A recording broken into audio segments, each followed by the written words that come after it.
Greetings, everyone. Welcome to my sketchbook. And this morning I'm just going to doodle just because I think that'll be kind of fun. So I'm just going to open up my inkwell. But before I do that, I ran into this, which kind of made me laugh because, I was looking around for something else and found this thing. This is a Swatch watch. It's a little bit of an older one. It still runs. The time is accurate. This is a pretty cool machine. My understanding, I believe this one is called Russian Treasury. It's a pretty cool Swatch watch. Um, but yeah, just kind of neat to see that sitting around and it still works. So the battery's still good in it. That's really cool. Anyway, let's get out my workhorse pen. We'll dip it in the inkwell. So I'm not really sure what I'm going to draw. I have an idea floating around in my head, but whether or not I actually go through with that, I don't know. I kind of transform things as I go sometimes too. So first thing, I'm going to zoom in just a little bit, maybe to that level. And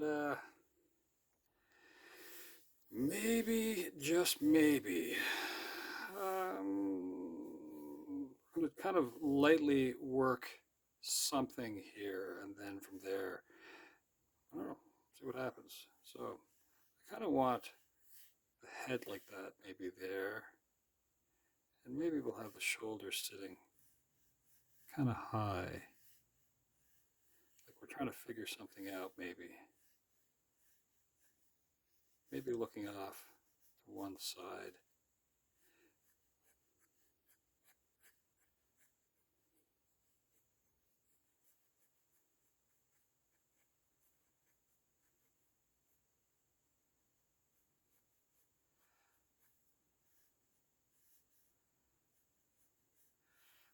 Now, every so often I like to think about how I grew up in the time period that I grew up in.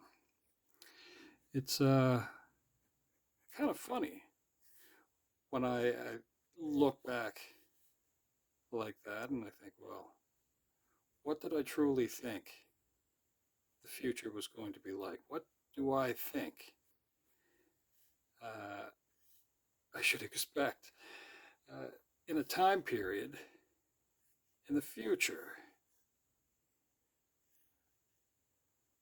It's weird. So when I see young people nowadays and they're doing whatever it is that they're doing, I would almost like to just sort of question them and go like, well, so by the way, what do you picture for your future? Not thinking about a career. I mean, just like in general, like you know, do you want to travel? Do you want to anything that's outside of work? What do you expect?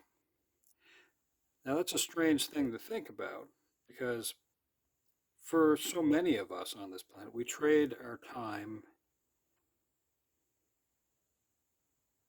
for wages. And, well, our time is pretty precious. So when you think about the things that you put time into, and it's really not to benefit you all that much, it feels kind of disingenuous sometimes, which is a strange word. Uh, Now, I don't know where this is going. I have somebody that seems like they're maybe sitting, maybe? Could this person be sitting? Let's see.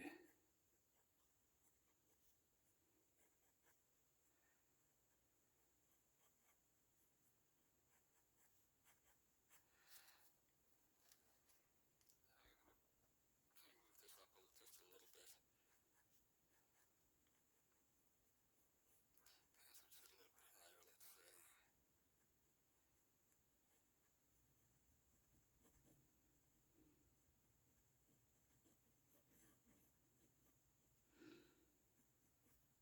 So yeah, I wonder about that stuff because when I was a kid, I was pretty sure that we wouldn't have flying cars. Some people thought that we would. I wasn't convinced of it because I knew lots of people with junky cars. Growing up, we actually had cars. We could have as many as two or three cars in the run of a year. You know, we would get them as last of life kind of vehicles. And, you know, it kind of, yeah, looking at this watch, um, the first brand new car that my mother bought was a Lada, and that was an import from Russia. It's funny when I think about that because they were basically like iron, kind of like bare bones. I mean, there were different versions that you could kind of do cool things with. Um, the Neva was sort of like a four-wheel drive thing. Just around the same time, uh, I remember somebody getting like a RAV4, and it was a strange looking vehicle then as well. But the Lada, I mean, I can picture that thing in my head. What a cool kind of car that was. It had a logo, from what I recall, that looked a little bit like a Viking ship. I could be wrong, but that's what I picture in my head. I wasn't planning on talking about this, by the way, but it seems interesting. That was the first new car that my mother bought. Was a Lada. A hilarious, awesome thing that that car was. Uh, Utilitarian, sure. Maybe a little too bare bones, but you weren't paying for outrageous things for that car. I don't even know if it had a radio in it. I think that was like an option that you could get. Now, she also managed to get like a used Lada, which led, I think, in some ways to getting the new one. But the used one, I remember there was, I'm trying to remember the person's name. I don't remember if it was Reggie. He had a little paint shop, and he painted that car this funny kind of purple, like a violet. Let me see if I have something around here. Um, it was kind of this color. And the car that she ended up buying was like this. Now, I'll need to confirm that. I wish I had pictures of that car because she was so happy when she got that thing. And this was like the cheapest car that you could get, brand new. Anyway, so what did I think the future was going to be like? In some ways, I didn't really picture what we have now. I figured that we were more than likely going to have a way of communicating, and that would be through video. That was because I watched, the Jetsons, um, and Star Trek and shows like that. So I figured we would have that kind of ability to communicate. Now, as far as what the internet became,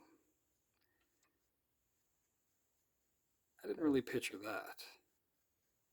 I figured we'd have access to some sort of library, but it was going to be exceptionally controlled. You wouldn't just have people making up things.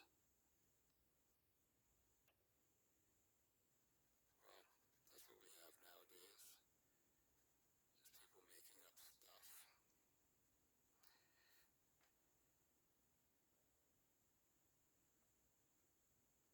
Now, this isn't about nostalgia for me.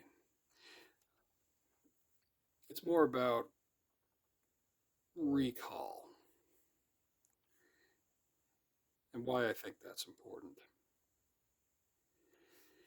Some of what we know about memory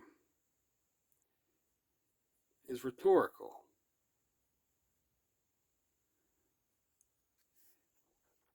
So imagine why you don't really remember some of the things from your childhood. Consider this: some of what you experienced you didn't have the language for. So your recall of that is because you can't really describe it the same way as you could now. So those memories get jumbled up a little bit. You might see pictures of it, and now looking back, you might be better at that. It's really strange how memory works. I talked to this awesome dude named Seth, and he talked about some of his memory being that he experienced some of those things, but wouldn't recall it naturally unless he was shown the video. So he's been around, to see the digital age hold on to memory for him. That's interesting. At least I think it's interesting. I know people who, if they need to call somebody, they go to their contact list in their phone. And that's an interesting thing because you can't always just recall the number of, let's say, a close relative, your mother, your father, your brother, your sister, what have you. You don't memorize these things anymore because you know that that thing actually will hold that memory for you. That's funny to me. So we rely on the technology to tell our stories, to keep our memory. Even the idea of having a photo album is kind of lost on people. We take hundreds and thousands and hundreds of thousands of photos.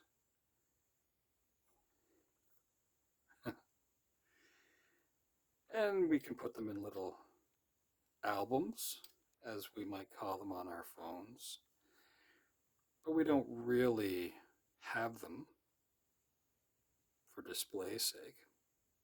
So then we use social media and we put our memories there. But they're curated memories. I find that stuff kind of interesting. I'm reasonably new to social media. I've only really let myself, get involved in it for maybe, well, really since October of 2024. I don't have a real trust of it, if I'm being honest. It's an outrageous thing,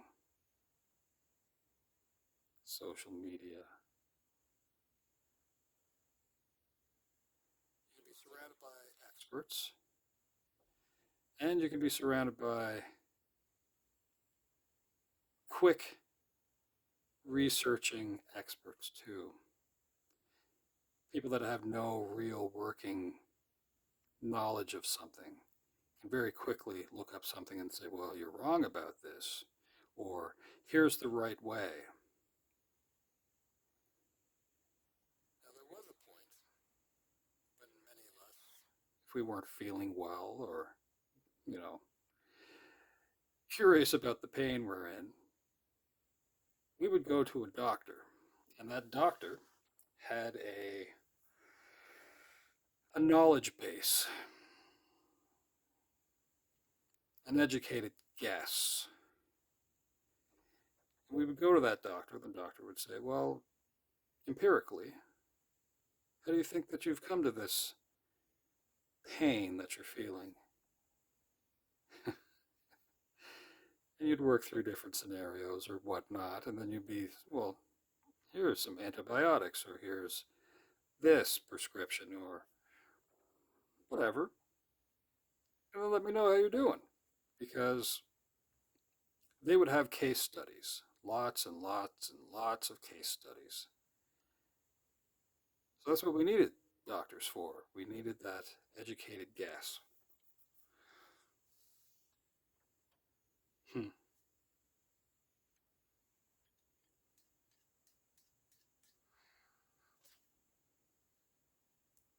If you've been to my channel before, you've probably heard me say this.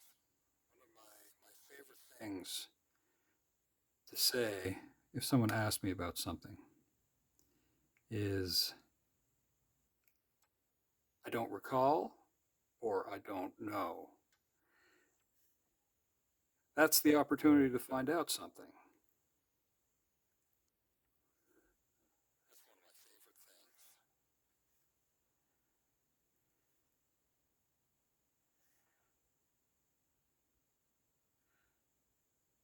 one of my favorite things. I don't know what I'm drawing here, to be honest with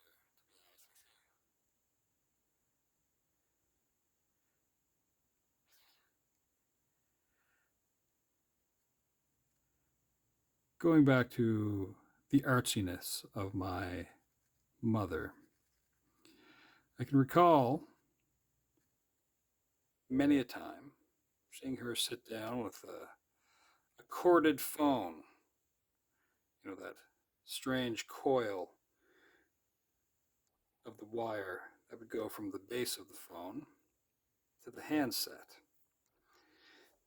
Somewhere around here, let me see. I have a dinky car. Look at this ridiculous thing. Imagine phones used to look like this. Anyway, um, and there would be an envelope nearby. Well, this guy's really piped out that I'm drawing here. Um,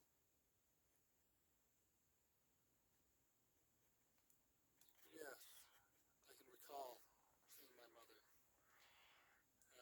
sitting by, you know, the counter with a pen and paper and talking with her hands and then jotting things down that have nothing to do with what she was talking about, but her hand was busy.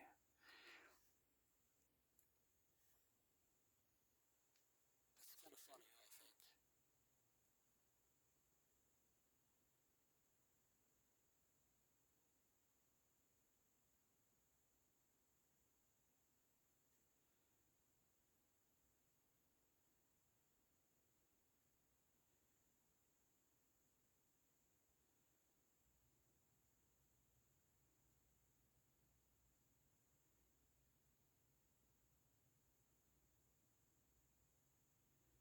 I think we've been fortunate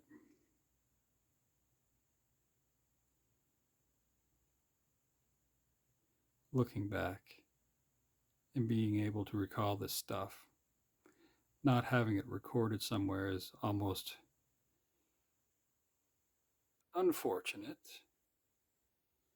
Being able to recall it for as long as you can, I think there's a value to that.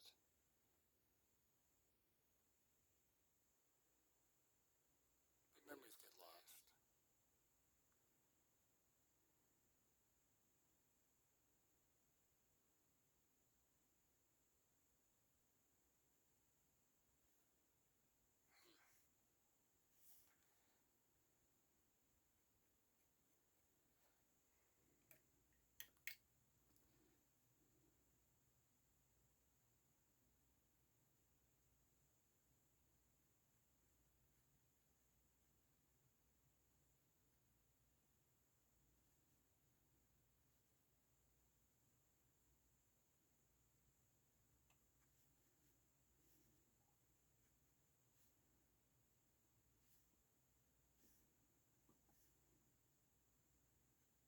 Again, I don't really know what I'm drawing here.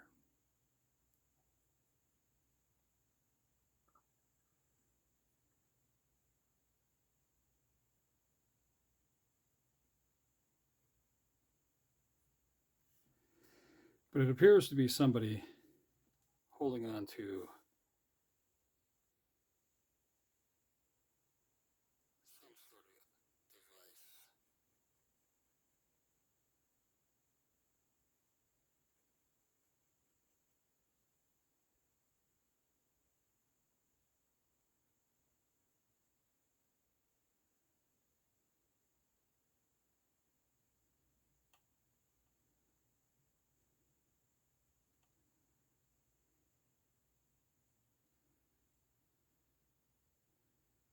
For some reason, we call them smart phones. I don't think they're making us really smart. I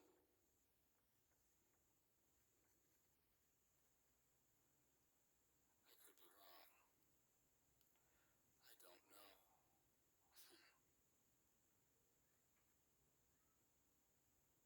It's my good buddy Neville telling me that we're about 22 minutes in. That's what's funny, you see. I think it's possible. Here's a bit of rambling for you before I get into talking about cats. I don't believe in the possibility of all things being possible, that there are infinite possibilities.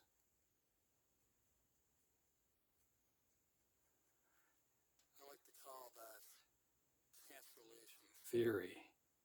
I think there might be a lot of possibilities. I might even go for the concept that there might be many possibilities, but infinite? No, I don't buy that at all.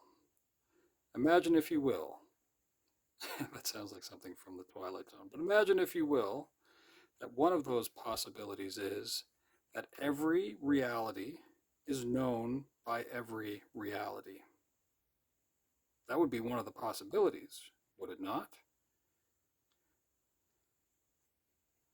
That would cancel out every idea.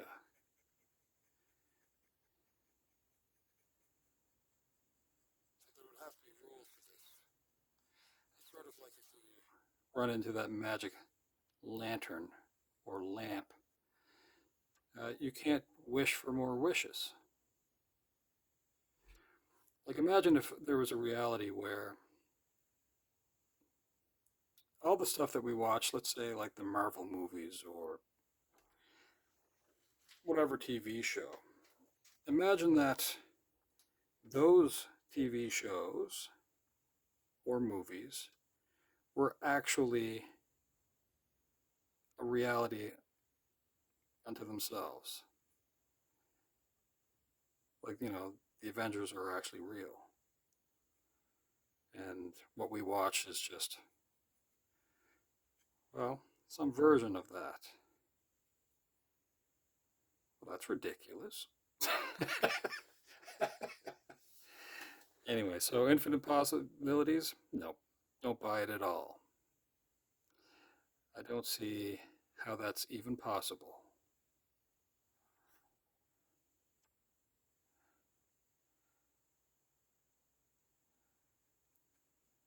I'm sure some of you would like to argue with me about that. Again, I want you to think of the scenario where if everything is possible,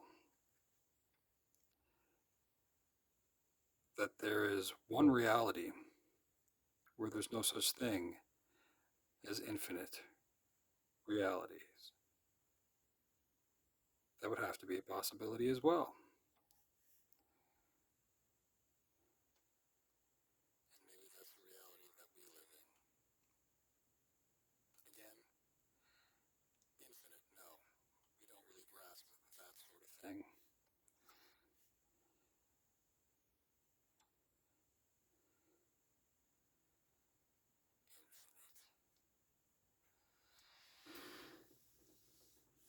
Well, I don't know if I want to really put that much more into this doodle.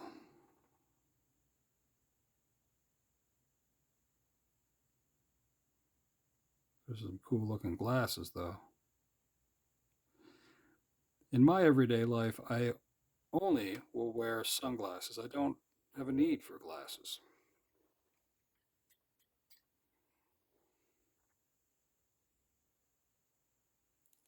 So if you do wear glasses, I have a question for you.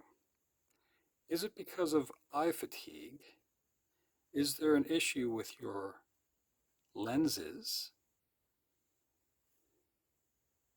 Why is it that you wear glasses?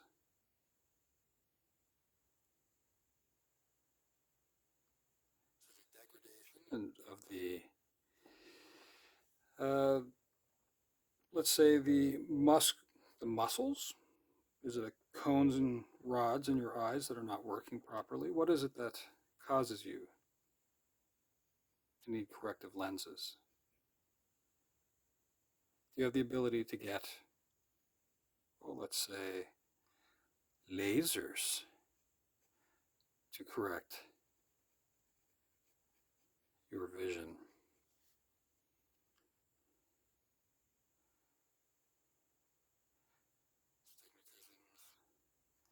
Astigmatism, damage from sports. I find so much of that interesting, honestly enough.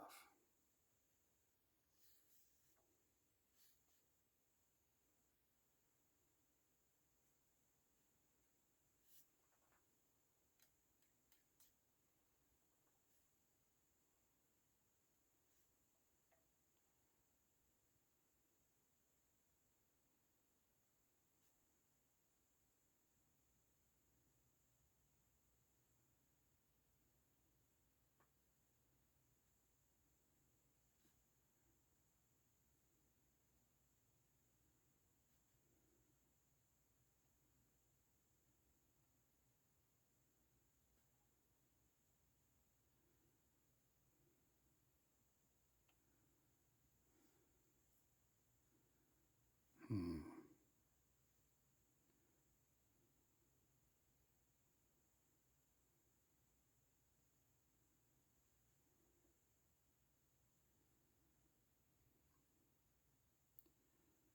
Can you imagine there was a point if you wanted to know something, you had to ask somebody who knew. uh, you imagine that there was a point where you could walk into an examination or be told that it's time to write that paper, and you had to recall the information. Hilarious.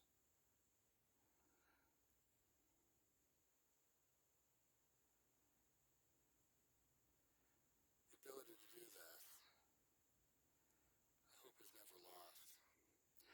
Otherwise, as some of the younger ones might say, you'll be cooked.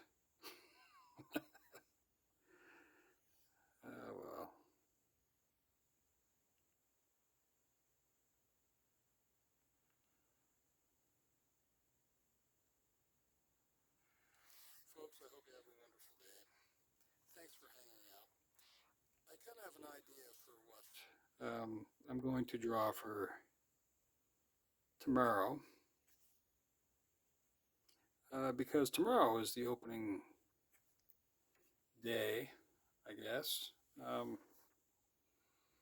for the new Star Wars movie.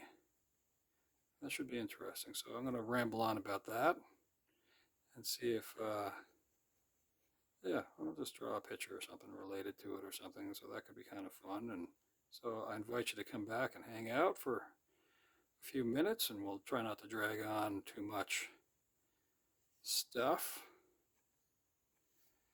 And yeah, we'll see what kind of happens with that. So.